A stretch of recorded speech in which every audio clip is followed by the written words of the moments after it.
자, 세 번째 주제는요.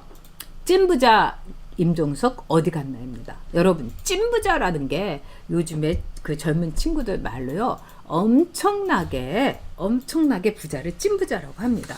근데 임종석이 도대체 그동안에 어디를 갔는지 알 수가 없어요. 근데 자, 임종석이 그동안에 뭐 종로 나오겠다고 이사까지 하고 그 정세균이한테 막 이렇게 도전까지 하고 이러더니 깨갱하고 이제 없어진 거 아니겠습니까?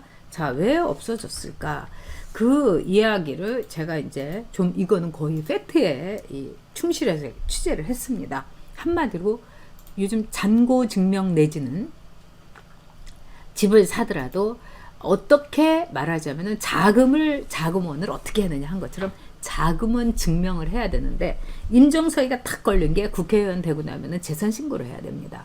물론 재산 신고도 해야 되고요. 근데 여기에서 걸리는 게 한마디로 플러스 마이너스 똔똔이 안 맞았다는 거예요.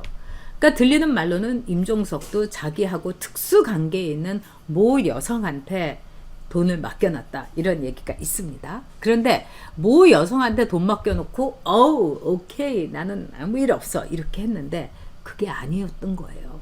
자, 어떤 점에서 그러냐. 바로 임종석이 그동안에 재산 신고한 게 있는 겁니다. 비서실장이었을 때. 임종석이 이제 비서실장을 이렇게 들어갈 때 하고 막 이래서 세 차례의 재산 신고를 임종석이 했습니다. 여러분. 근데 첫 해의 임종석의 재산 신고가 4억 3천만 원. 가난하죠? 자, 뭐 그동안에 운동권 치고는 4억 3천 모은 것도 대단하지만요. 두 번째는 뭐냐? 5억 7천. 얘는 월급을 쓰지도 않고 모아도 4억 3천에서 5억 7천 되기 어렵지 않습니까? 그 다음에 임종석이가 살던 집이 오른 것도 아니에요. 앉아서 오른 것도 아니에요. 그러면 1억 4천 플러스. 그 다음에 마지막으로 재산 신고한 게 뭐냐? 6억 4천이에요. 여러분, 이렇게 올라갈 수가 있습니까? 그러니까 거의 2년 남짓한 기간에 즉 2억 1천만 원이 그냥 늘었어요. 근데 부동산이나 이런 데서 늘은 게 아닙니다. 네, 좀 빨리 해드릴게요. 시간이 그러니까. 근데 왜 부동산에서 이렇게 늘은 게 아니냐? 그러면 임종석이가 자기 월급을 다 한 푼도 쓰지 않고서 이렇게 저축을 해도 이게 되지가 않아요. 그런데 무슨 문제가 터져서 임종석이가 완전히 주랭랑을 쳤느냐? 문제는 뭐냐? 딸하고 마누라의 미국 체제 비용인 겁니다.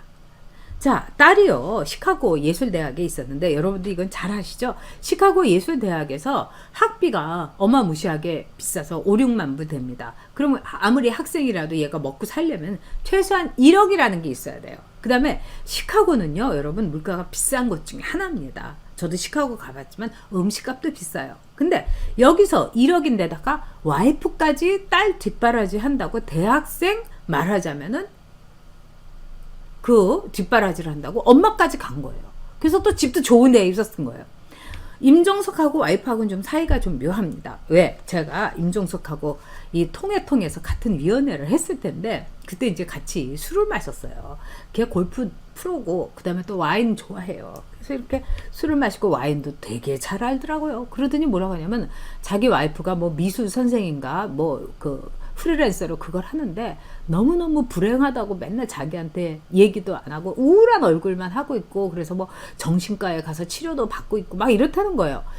그 얘기를 막 또 뜬금없이 해요. 그래서 아니 얘가 날 뭘 믿고 자기 와이프 정신과 치료한다는 얘기를 하나. 그리고 제가 속으로 너희 좀 문제가 있구나. 그리고 네가 얼마나 와이프의 속을 긁었으면은 속을 썩였으면 와이프가 저러냐. 보통 제가 이렇게 보면 모든 가정에서 부부 문제에 문제가 있을 때는 남편이 속 썩이는 경우가 많아요. 솔직히 말씀드려서. 그래서 제가 이렇게 했는데 이 와이프는 아예 미국에 가갖고 한국에 있지도 않은 거예요. 이 비서실장이라는 거는 매우 과격한 업무고 일이 많기 때문에 사실 뒷바라지를 해줘야 된다면은 임종석이를 해줘야지 미국에서 시카고 예술대학 다니는 딸내미를 왜 와이프가 해줍니까? 이건 뭐냐? 말하자면은 이혼하기는 뭐하고 그렇기 때문에 서로 합의에 의한 별거다. 근데 임종석이는 돈을 왕창 보내주는 거예요. 그렇기 때문에 이 와이프고 딸이고 딱 입 다물고 있었던 거예요. 자, 그렇다면은 와이프까지 해가지고 1년에 적어도 1억 5천만 원 정도는 임종석이가 보내줬다는 거예요. 그리고 그거를 뭐 여러 가지 사람을 통해서도 보내준 거지만 적어도 학비라든가 이런 거는 근거를 남겨야 되기 때문에 임종석이로서는 이거를 댈 수가 없었다는 겁니다. 거기다가 그 또 철없는 딸내미가 명품 뭐 입고 1,300만 원짜리 팔찌 차고 비싼 시계 사고 칸쿤부터 시작해갖고 그리스 그 여행 비용에다가 퍼스트 클래스를 그 여자애가 타고 다녔기 때문에 또 엄마도 같이 간 거예요. 그렇게 되면 임종석이가 그 두 모녀가 쓴 게 1년에 3억 정도는 된다는 겁니다. 그러면 임종석이가 국회의원 나오잖아요. 그럼 사람들이 달려들어서 그 근거를 얘기를 해야 되는 거예요. 아, 이다리님 학비만 1억입니까? 아, 그렇군요. 기가 막힌 데네요. 그래서 최소한 3억, 그러면 학비면 3억 5천 이 정도를 임종석이가 1년 동안 계속해서 지금 3년 동안 보내줬는데 오히려 재산은 4억 3천에서 6억 4천으로 늘었다. 이것 때문에 임종석이가 못 나온 거라는 거예요. 저는 이거 일리 있다고 봅니다. 그래서 제가 볼 때 이 그동안의 임종석이는 또 하나 두 번째로 걸릴 게 또 있습니다. 여러분. 또 하나 걸릴 건 뭐냐면 여러분 남북경제문화협력재단 아실 거예요. 경문협이라는 겁니다. 이거는 뭐냐 우리나라 방송이라든가 뭐 신문 뭐 이런 케이블 이런 데서 북한에 대한 자료를 뭐 여러분 보면 막 김정은이가 나와갖고 막 백마 타고 가는 사진이라든가 막 김정은이가 막 이러면 막 북한 사람들이 눈물 흘리면서 막 꽃을 흔드는 거 그거 다 공짜 아니에요 여러분. 이게 뭐냐면 경문협이라는 데를 통해 가지고 그 자료 영상을 쓴 거에 대해서 북한에다가 돈을 보내줍니다. 이걸 만든 게 임종석이에요. 북한에 한 푼이라도 더 주고 싶어서.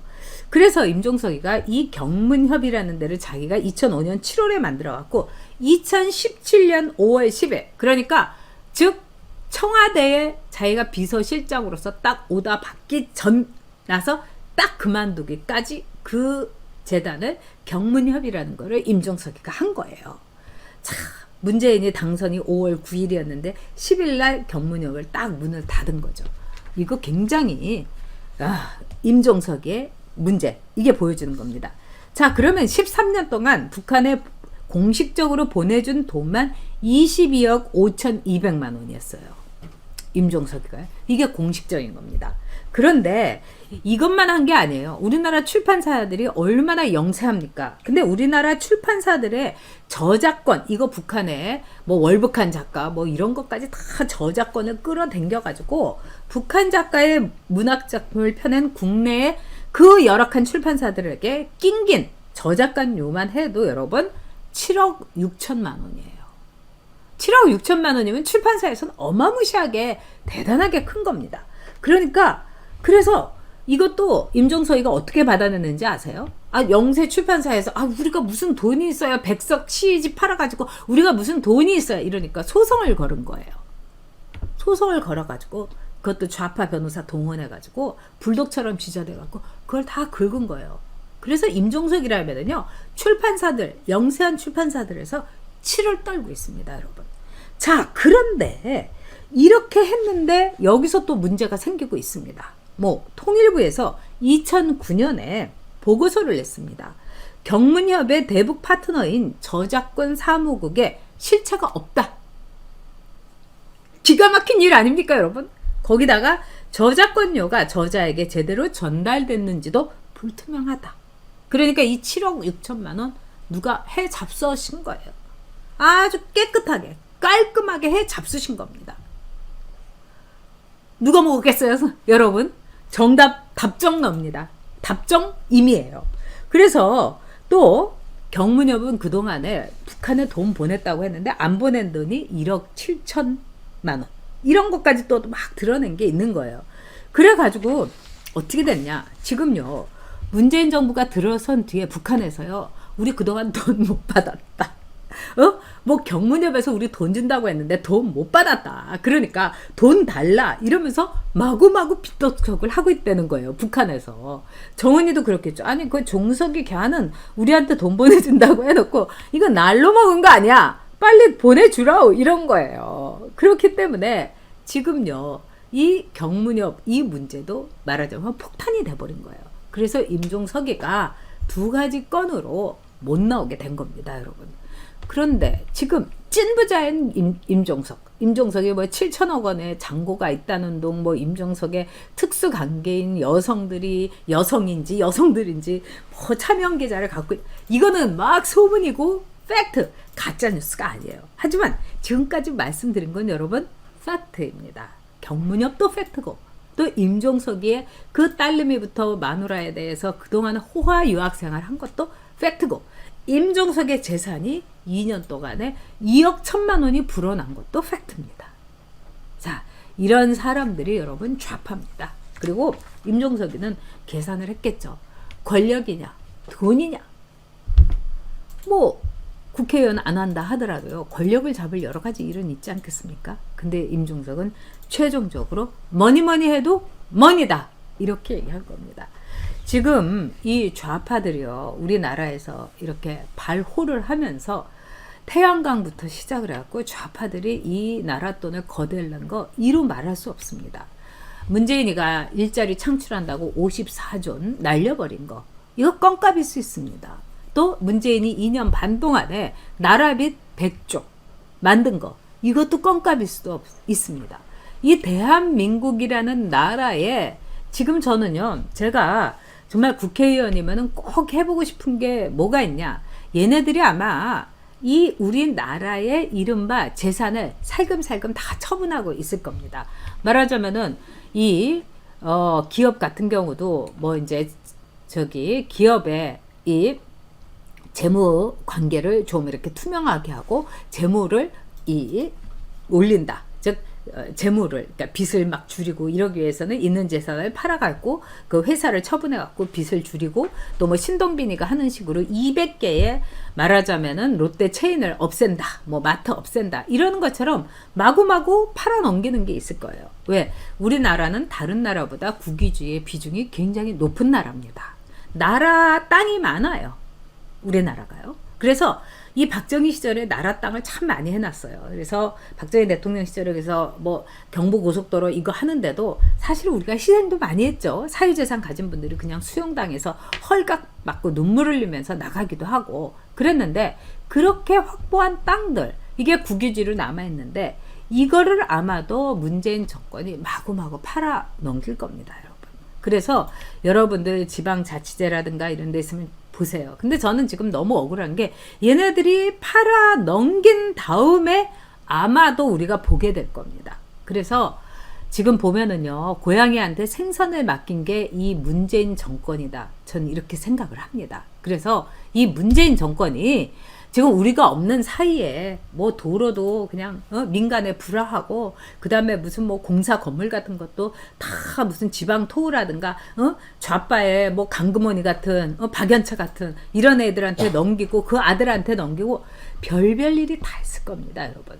우리 눈에 보이는 54조 원 날려먹은 거 100조 빚 불린 거 이게 문제가 안 될 정도로 한마디로 대대손손 자기네 자식들이 먹고 살 수 있게 임종석이 딸이 1,300만 원짜리 명품 팔찌 끼고 살 수 있게 퍼스트 클래스 타고 칸쿤 갈 수 있게 다 대대손손 먹게 그렇게 나라 살림 나라 재산을 얘네들이 팔아 넘기고 있을 겁니다.